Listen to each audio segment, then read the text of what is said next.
morning, guys. It's good to see you all. I'm feeling good, I'm feeling great. Running out of town just to celebrate. The fortune's here to stay. A one-way ticket to a better day. A rocking chair and a glass of wine. In the shade of a tree and I'm feeling fine. There's not a lot to ask when life is going by so fast. One breath away.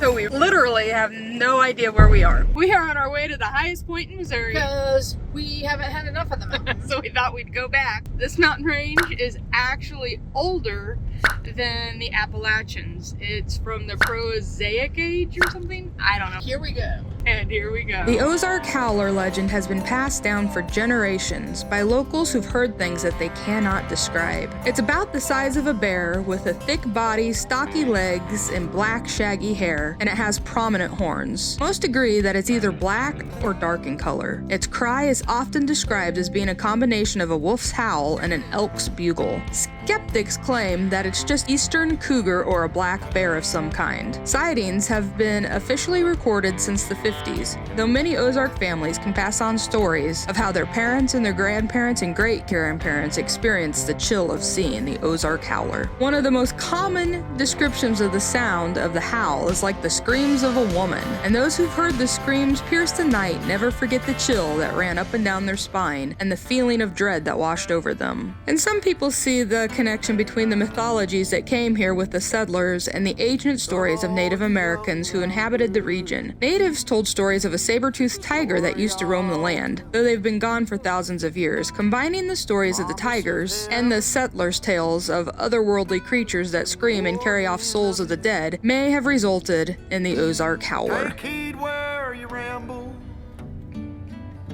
or too soon you will go. Way up on the hillside, where the new flowers grow. They'll be met in the spring. Well, apparently we cannot go to the top of a mountain unless it's raining. No matter how tall it is, it has to be raining first.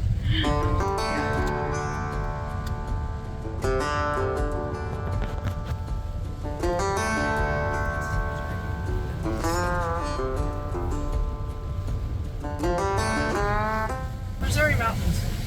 Not the same.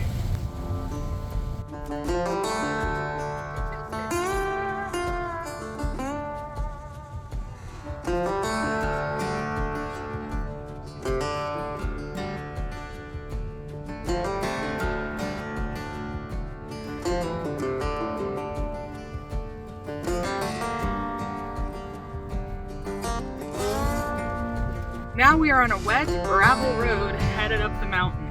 Oh gosh! Because why? Because I do whatever Kelly tells me to. Because we want to be in the highest point in Missouri. In a thunderstorm. In a thunderstorm. Why not? Well, it snows worse as those guys have been walking down. I know, we just saw some hikers. The lady was in a raincoat and she seemed to be having a fine time. The guy, however, looked very angry and like he was not having a good time at all. At all. Here. Taum Sauk Mountain State Park. We're here. Oh, car. There's someone else up here.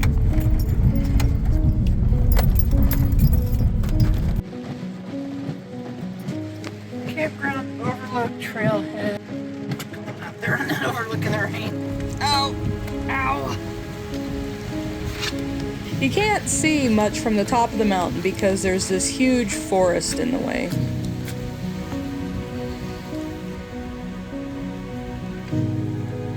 Taum Sauk Mountain is named after Piankanshaw chief Sauk Ton Ka and his tragic tale. His daughter, Mina Sauk, fell in love with a warrior from a hostile tribe. When the chief killed his daughter's lover by throwing him off a cliff, Mina followed him over the edge, and this incurred the wrath of the mythical Storm King. He summoned a hurricane to wipe out Sauk Mountain's entire tribe.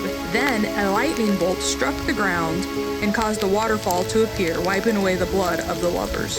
Sauk Falls is the highest waterfall in Missouri, and it can be visited by hiking a rugged 3-mile loop from the parking lot. But as it was pouring down rain, I didn't do this.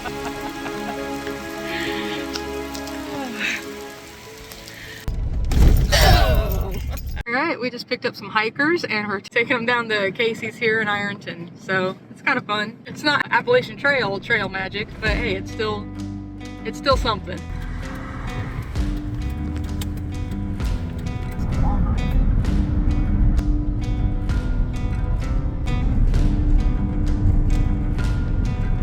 Dropping off the hikers and then we'll head back.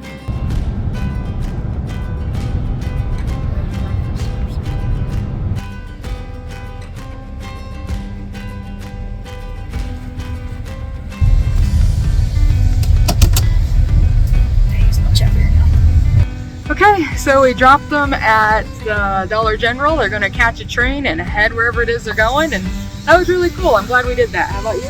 Oh yeah, totally fun. Yeah. Today, the Arcadia Valley in Iron County is a peaceful setting in one of Missouri's most scenic areas.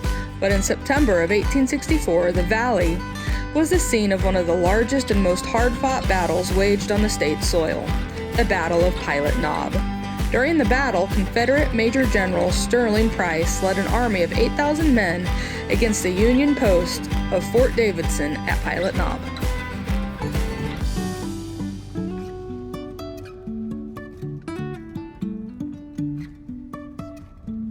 Life is a winding road, no telling where it goes. Driving That was fun. the night. Yep. Guys, that's it. Thanks for watching. We'll see you in the next one. Bye. And I really wanna know if I will ever figure out